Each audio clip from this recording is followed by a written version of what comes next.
नमस्कार, India voice देख रहे हैं आप और मैं हूं आपके साथ शिवम दुबे। इंडिया वॉइस के खास कार्यक्रम खबर दिन भर में आप सबका स्वागत है। बुलेटिन की शुरुआत करेंगे जम्मू कश्मीर के बड़गाम जिले के बिल वाटर हिल इलाके में एक बस के पहाड़ी सड़क से फिसलकर खाई में गिर जाने से 32 बीएसएफ कर्मी इसमें घायल हुए। इसमें अब तक 3 की जान चली गई। इस हादसे में बस का चालक भी घायल हो गया। सभी की ड्यूटी चुनाव में लगी थी। दुर्घटना में 35 बीएसएफ कर्मियों के अलावा एक नागरिक चालक भी घायल हो गया। जानकारी के अनुसार जम्मू कश्मीर में मध्य कश्मीर के बड़गाम जिले के ब्रिल वाटर हिल इलाके में चुनाव ड्यूटी में लगी एक बस के पहाड़ी सड़क से फिसलकर खाई में गिर गई।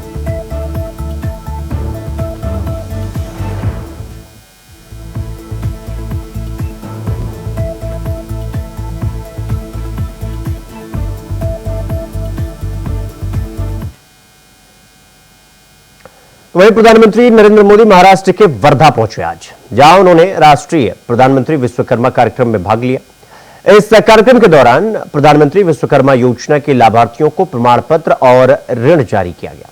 प्रधानमंत्री मोदी ने कहा कि आज की कांग्रेस वो कांग्रेस है जिसे टुकड़े टुकड़े गैंग और अर्बन नक्सल के लोग चला रहे हैं। सुनिए प्रधानमंत्री ने क्या कुछ कहा। पारंपरिक हुनर का सम्मान, कारीगरों का सशक्तिकरण और विश्वकर्मा बंधुओं के जीवन में समृद्धि, ये हमारा लक्ष्य है। और साथियों, विश्वकर्मा योजना की एक और विशेषता है, जिस स्केल पर, जिस बड़े पैमाने पर इस योजना के लिए अलग अलग विभाग एकजुट हुए हैं, ये भी अभूतपूर्व है। देश के 700 से ज्यादा जिले, देश की 2.5 लाख से ज्यादा ग्राम पंचायत, देश के 5,000 शहरी स्थानीय निकाय, ये सब मिलकर इस अभियान को गति दे रहे हैं। इस एक वर्ष में ही 18 अलग अलग पैसों के 20 लाख से ज्यादा लोगों को इससे जोड़ा गया। सिर्फ साल भर में ही 8 लाख से ज्यादा शिल्पकारों और कारीगरों को स्किल ट्रेनिंग, स्किल अपग्रेडेशन मिल चुकी है। और आस्था का अपमान करना, ये वो कांग्रेस है जिसे टुकड़े टुकड़े गैंग और अर्बन नक्सल के लोग चला रहे हैं। आज देश की सबसे बेईमान और सबसे भ्रष्ट कोई पार्टी है तो वो पार्टी कांग्रेस पार्टी है। देश का सबसे भ्रष्ट परिवार कोई है तो वो कांग्रेस का शाही परिवार है। साथियों, जिस पार्टी में हमारी आस्था और संस्कृति का जरा सा भी सम्मान होगा, वो पार्टी कभी गणपति पूजा का विरोध नहीं कर सकती। लेकिन आज की कांग्रेस को गणपति पूजा से भी नफरत है। महाराष्ट्र की धरती गवाह है, आजादी की लड़ाई में लोकमान्य तिलक के नेतृत्व में गणपति उत्सव भारत की एकता का उत्सव बन गया था। गणेश उत्सव में हर समाज, हर वर्ग के लोग एक साथ जुड़ते थे। इसलिए कांग्रेस पार्टी को गणपति पूजा से भी चीड़ है। मैं गणेश पूजन कार्यक्रम में चला गया तो कांग्रेस का तुष्टीकरण का भूत जाग उठा। कांग्रेस गणपति पूजा का विरोध करने लगी। तुष्टीकरण के लिए कांग्रेस कुछ भी कर रही है। आपने देखा है, कर्नाटका में तो कांग्रेस सरकार ने गणपति बप्पा को ही सलाखों के पीछे डाल दिया। गणपति की जिस मूर्ति की लोग पूजा कर रहे थे उसे पुलिस वैन में कैद करवा दिया। गणपति के इस अपमान को देखकर आक्रोशित है। मैं हैरान हूं, इस पर कांग्रेस के सहयोगियों के मुंह पर भी ताला लग गया है। उन पर भी कांग्रेस की संगत का ऐसा रंग चढ़ा है कि गणपति के अपमान का भी विरोध करने की उनमें हिम्मत नहीं बची है। भाई और बहनों, हमें एकजुट होकर कांग्रेस के इन पापों का जवाब देना है। हमें परंपरा और प्रगति के साथ खड़ा होना है। हमें सम्मान और विकास के एजेंडे के साथ खड़ा होना है। हम साथ मिलकर महाराष्ट्र की अस्मिता को बचाएंगे। हम सब साथ मिलकर महाराष्ट्र का गौरव और बढ़ाएंगे। हम महाराष्ट्र के सपनों को पूरा करेंगे। रुक करेंगे अगली खबर की ओर। उत्तर प्रदेश के मुख्यमंत्री योगी आदित्यनाथ आज गोरखपुर के दौरे पर रहे, जहां उन्होंने महंत दिग्विजय नाथ की 55वीं पुण्यतिथि श्रद्धांजलि सभा में मुख्यमंत्री शामिल हुए। सीएम योगी ने कहा कि वो समाज के लिए काम करते रहे। संतों का जीवन देश धर्म के लिए समर्पित है। सुनिए मुख्यमंत्री ने क्या कुछ कहा। महाराज ने अपना पूरा जीवन समर्पित करते हुए पूरी ध्येय निष्ठा के साथ उसके अनुरूप उन्होंने जीवन जिया था और व्यापक समाज के अंदर उस प्रकार की जन जागृति लाने का कार्य भी किया था। धर्म के जो दो हेतु हैं, एक सांसारिक उत्कर्ष का और दूसरा निःश्रेयस का। जीवन को हमने 4 पुरुषार्थों में बांटा है, लेकिन मार्ग प्रारंभ होता है धर्म से और उसका चरम उत्कर्ष है मोक्ष।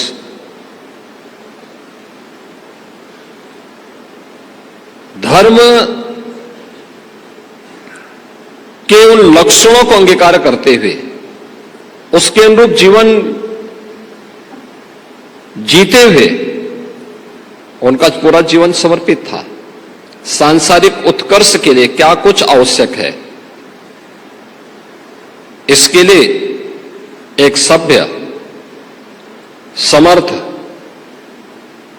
समाज की स्थापना के लिए सबसे पहली आवश्यकता है अच्छी शिक्षा। विराट अवधारणा को ध्यान में रख करके ही उन्होंने जिस महाराणा प्रताप शिक्षा परिषद की स्थापना की, शिक्षण प्रशिक्षण संस्थानों को आगे बढ़ाना प्रारंभ किया। जब गोरखपुर में विश्वविद्यालय की स्थापना आजाद भारत में प्रारंभ हुई, मांग हुई, नई सरकार थी, पैसा नहीं था, तो गोरखपुर में विश्वविद्यालय स्थापित हो। उस समय राज्य सरकार ने कहा था कि 50 लाख रुपए की प्रॉपर्टी या 50 लाख रुपए का कैश जहां से हमें प्राप्त होगा वहां पे हम विश्वविद्यालय बनाएंगे। तो उस समय भी अगर कोई संस्था सामने आई थी तो वह ब्रह्मलीन महंत दिग्विजय नाथ जी सामने आए थे। उन्होंने कहा कि भाई ठीक है, हम लोग पैसा देते हैं, हम व्यवस्था बनाते हैं। वे निरंतर इस उद्देश्य को लेकर के कार्य करते रहे। एक तरफ समाज के निर्माण के लिए कार्य करना है, दूसरी तरफ समाज की विकृति को दूर करते हुए एक लंबे समय तक समाज कैसे सुरक्षित रहे, हम सनातन धर्म की रक्षा करने के लिए भारत की एकता और एकात्मता को बनाए रखने में कैसे सफल हो सकते हैं, इसके लिए भी उनके जन जागरण के कार्यक्रम चलते रहे। बिना किसी से रुके, बिना डिगे, बिना झुके, बिना किसी की परवाह के बगैर कोई साथ में सहयोग करता था तो, नहीं करता था तो। अछूतोद्धार के लिए कार्य करना है, छुआछूत अस्पृश्यता के खिलाफ आवाज उठानी है। कोई अकेले व्यक्ति बड़ी निर्भीकता के साथ उस आवाज को उठा सकता हो, महंत दिग्विजय नाथ जी महाराज और महंत अवैधनाथ जी महाराज उस समय की सरकारों की परवाह भी नहीं करते थे और जिन्होंने उस समय के समाज की उन रूढ़िगत जो मान्यता थी उसकी भी परवाह नहीं की, लगातार बोलते रहे, लगातार करते रहे। परिणाम आज हम सबके सामने है। गोरक्षपीठ इन पूज्य आचार्यों के नेतृत्व में नाम के लिए नहीं काम करता है। हर काम देश के नाम होना चाहिए, हर काम सनातन धर्म के नाम होना चाहिए। और इन पूज्य संतों की साधना और उनके संकल्पों का एक परिणति थी जब 5 सदी के बाद अयोध्या में से राम जन्मभूमि पर प्रभु राम लला का भव्य मंदिर निर्माण के साथ ही रामलला विराजमान हुए। तो वहीं केंद्रीय गृह मंत्री अमित शाह आज झारखंड पहुंचे, जहां उन्होंने कार्यक्रम को संबोधित किया। कार्यक्रम के संबोधन के दौरान उन्होंने कहा कि आज झारखंड बीजेपी अपना परिवर्तन यात्रा शुरू कर रही है। ये यात्रा झारखंड के गांव गांव तक जाएगी और परिवर्तन का संदेश देगी।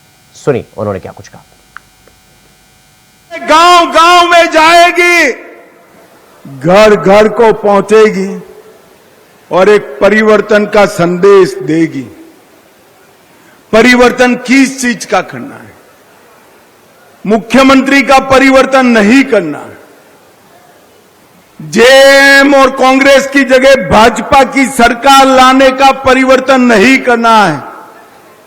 परिवर्तन करना है ये भ्रष्टाचारी सरकार हटाकर भ्रष्टाचार रोकने वाली सरकार लाने का परिवर्तन करना है।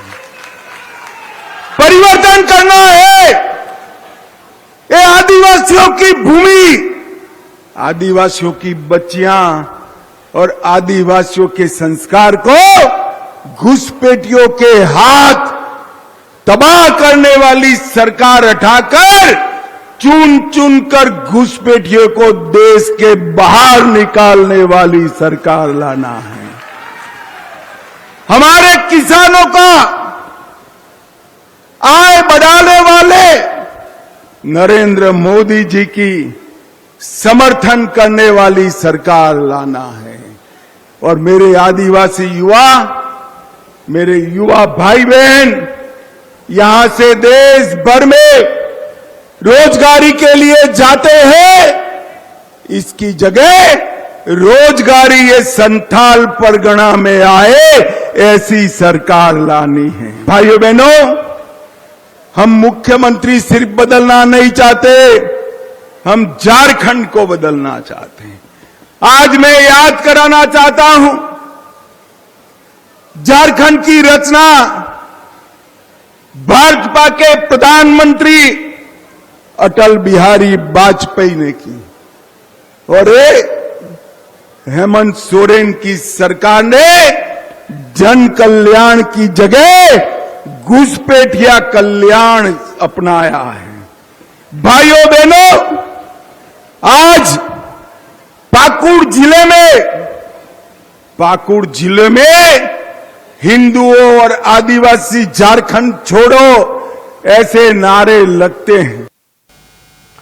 तो वहीं पिछले 24 घंटे में समाजवादी पार्टी के अध्यक्ष अखिलेश यादव ने सोशल मीडिया प्लेटफॉर्म एक्स पर 2 पोस्ट करके एक बार फिर से बीजेपी पर और मुख्यमंत्री योगी आदित्यनाथ पर सियासी तीर छोड़ा।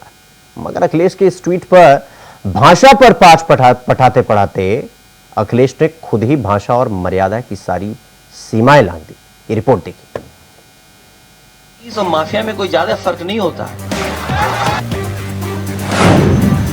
अब तक तो अखिलेश खुले मंचों से मठाधीश को माफिया बताते थे, मगर क्या अब सपा सुप्रीमो अखिलेश यादव ने भाषा और सभ्यता की सारी मर्यादाएं क्या वाकई में तार तार कर दी हैं? बीजेपी को तो यही लगता है। और राजनीतिक जंग में डूबे अखिलेश यादव ने ऐसा क्या कर दिया जिसको लेकर बीजेपी अब आग बबूला हो रही है? चलिए आपको बताते हैं। दरअसल सोशल मीडिया एक्स हैंडल पर अखिलेश यादव ने जिस भाषा का इस्तेमाल किया है उसको लेकर बीजेपी आग बबूला है। अखिलेश यादव अब साधु संतों पर हमला कर धूर्त करार दे रहे हैं। बीजेपी यही कह रही है। सपा सुप्रीमो के इस ट्वीट में ना तो भाषा की मर्यादा बची, ना धर्म संस्कृति का लिहाज और ना ही राजनीतिक आचरण की कोई सीमा रेखा। चलिए ऐसा क्या लिखा अखिलेश यादव ने, अब उस पर भी गौर फरमाते हैं। अखिलेश ने लिखा कि भाषा से पहचानिए असली संत महंत, साधु वेश में घूमते जग में धूर्त अनंत। सपा सुप्रीमो अखिलेश यादव ने जिस तरह से 24 घंटे के अंदर 2 बार अपने सोशल मीडिया पोस्ट कर निशाना साधा है, उससे साफ है राजनीतिक जंग में अखिलेश बेहद आक्रामक रुख अपना चुके हैं। मगर सपा सुप्रीमो के इस पोस्ट में जिस तरह से एक बार फिर साधु संतों को निशाने पर लिया गया है, उससे ये भी साफ हो गया है कि सपा की रणनीति पीडीए पर टिकी हुई है। मगर पीडीए को साधते साधते क्या अखिलेश मर्यादा को भूल चुके हैं? अखिलेश क्या ये भूल गए हैं कि मठाधीश और साधु संतों पर निशाना साधना इस राजनीति की परंपरा रही नहीं है? किसी एक व्यक्ति पर नहीं, बल्कि वो पूरे संत समाज का क्या वाकई में अपमान कर रहे हैं? और जिस तरह की भाषा का अखिलेश ने प्रयोग किया है, वो राजनीतिक लिहाज से कितनी जायज है, ये अपने आप में सवाल है। मठाधीश और माफिया में कोई ज्यादा फर्क नहीं होता। माँ का इनको दर्द समझ में नहीं आ रहा, बहन के आंसू नहीं समझ में आ रहे हैं। और सोचिए कैसा है दिमाग इनका। सरकार ने कैसी होशियारी दिखाई कि चप्पल में इनकाउंटर कर दिया। बताइए कैसा दिमाग है इन लोगों का, क्या होशियारी दिखाई। कौन नई तस्वीर देख करके बता सकता है कि ये झूठा इनकाउंटर हुआ था? और ये पहला झूठा इनकाउंटर नहीं है यूपी का, तमाम इनकाउंटरों पे उंगली उठी है। समाजवादी पार्टी तो ये माफिया और अपराधियों के सामने, दुर्दांत माफिया और अपराधियों के सामने नाक रगड़ते थे और अपने संस्कार के अनुरूप धर्माचार्यों को ये माफिया बोलते हैं। जाहिर है अखिलेश के इस ट्वीट के बाद यूपी के अखाड़े में राजनीतिक घमासान छिड़ना तय है। मगर उपचुनाव से पहले सपा सुप्रीमो का साधु संत मठाधीश पर निशाने साधना क्या वाकई एक दाव है? अल्पसंख्यकों को सपा के और करीब ये दाव ला सकता है, या फिर ये दाव अखिलेश का सपा पर ही उल्टा पड़ सकता है? ये एक बड़ा सवाल है। Bureau report, India voice, Lucknow.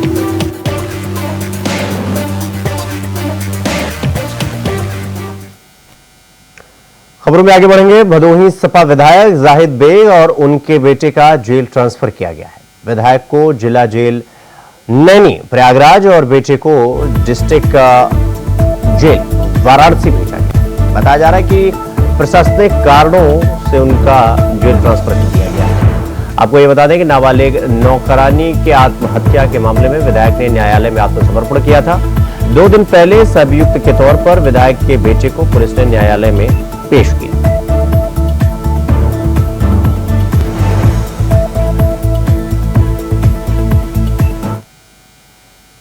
तो वहीं सुल्तानपुर में बीते दिनों दिन दहाड़े हुए सराफा व्यवसायी के यहां डकैती कांड में एसटीएफ और स्थानीय पुलिस को एक और सफलता मिली है।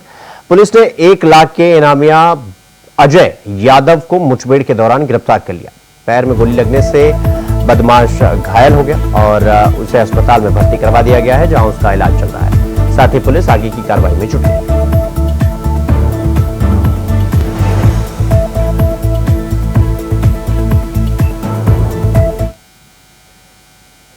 तो वहीं अयोध्या के रुदौली तहसीलदार में नायब तहसीलदार रुदौली और अधिवक्ता के बीच किसी मुकदमे को लेकर तीखी बहस हो गई, जिसका वीडियो भी अब सोशल मीडिया पर वायरल हो रहा है। अधिवक्ता रमेश शुक्ला ने बताया कि उत्तर प्रदेश राजस्व संहिता धारा 34 का अनीता बनाम राम नरेश के खारिज मुकदमा नायब तहसीलदार रुदौली के यहां लिस्ट में लगा हुआ था। आपत्तिकर्ता द्वारा अपने अधिवक्ता को बताया गया कि कोर्ट पर सुनवाई शुरू हो गई है, जो मुकदमा खारिज हुआ था उसी पर सुनवाई हो रही है। जानकारी होने पर अधिवक्ता कोर्ट पहुंचे, लेकिन नायब तहसीलदार ने उनके द्वारा दिए गए विधिक तथ्यों को नजरअंदाज कर बिना पक्षों को सूचित किया आदेश पारी करने पर आमादा थे। इसको लेकर अधिवक्ता रमेश शुक्ला और नायब तहसीलदार के बीच कहासुनी हुई। नायब तहसीलदार रुदौली कुछ बोलने से फिलहाल कतराते हुए नजर आए।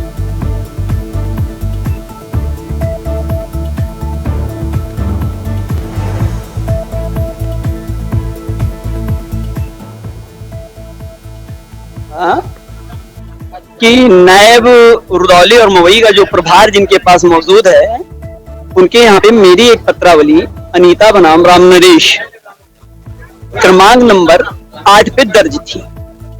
इस बात की हम लोगों को कोई जानकारी नहीं थी।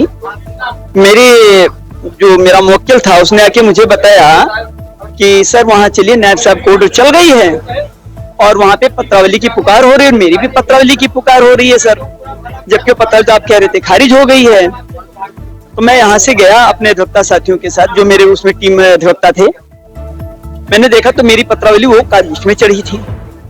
मैंने नायब साहब से कहा कि सर ये फाइल तो खारिज पड़ी है, इसको कैसे आप सुनवाई कर रहे हैं? तो उन्होंने कहा कि साहब ऐसा है कि काज लिस्ट में आई है, मैं देख लेता हूँ।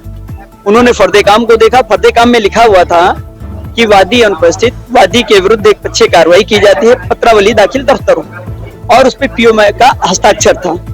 उसके बाद उस पत्रावली के ऑर्डर शीट पे लिखा गया बातों प्रतिवादी उपस्थित है, और फिर ऑर्डर शीट पे किया गया। तो मैंने कहा हुजूर ये बताइए, एक ही ऑर्डर शीट पे एक ही पीओ का दो बार आदेश और दो बार सिग्नेचर, क्या ये इस बात को इंगित नहीं करता कि इलीगल वर्क किया गया है? जहां तक कार्यशैली की बात है तो नायब की कार्यशैली किसी भी दृष्टिकोण से उचित नहीं है, और अगर इनकी यही कार्यशैली रही तो मैं इस बात से जरूर सशंकित हूं कि किसी दिन वादकारियों द्वारा या अधिवक्ताओं के आक्रोश का विभाजन का शिकार हो सकते हैं, और या तो ये अपनी कार्यप्रणाली में सुधार करें। जो ये लूट घसोट की कार्यप्रणाली किए हैं, इनका यही कृत्य स्वावल में भी थे, स्वावल में थे वहां भी इनका यही कृत्य था, हम लोग को पता चला है।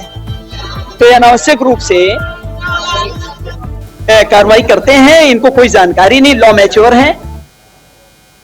तो वहीं गोरखपुर में भारतीय किसान यूनियन ने गांव में कचरा डंप करने के विरोध में प्रदर्शन किया। इससे पहले भी भारतीय किसान यूनियन यानी बीकेयू के जिलाध्यक्ष ने इस संबंध में जिलाधिकारी को पत्र लिखा था, जिसके बाद जिलाधिकारी ने जांच के आदेश दिए थे। राजस्व निरीक्षक और क्षेत्रीय लेखपाल ने मौके पर जांच की, जिसमें यह पाया गया कि नगर निगम द्वारा गांव में कचरा डंप किया जा रहा है, लेकिन बावजूद उसके प्रशासन ने अभी तक कोई कार्रवाई नहीं की। जिसके बाद अब भारतीय किसान यूनियन के जिलाध्यक्ष और कार्यकर्ताओं ने गांव में कचरा डंप करने के विरोध में अनिश्चितकालीन धरना दिया।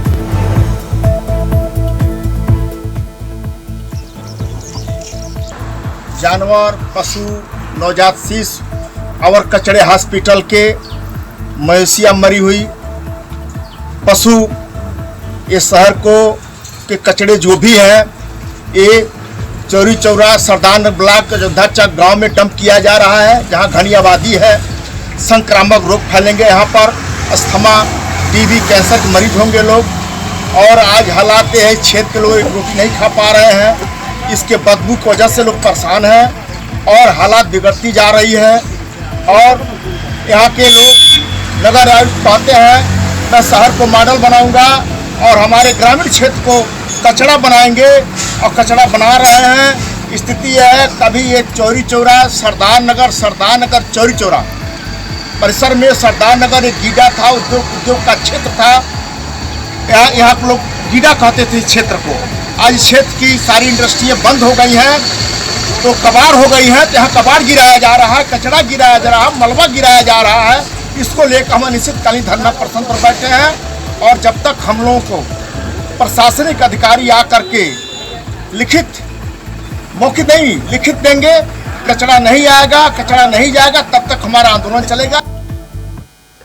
तो खबर दिन भर में आज के लिए बस इतना ही। देश और दुनिया की तमाम खबरों को देखने के लिए देखते हैं इंडिया वॉच। नमस्कार।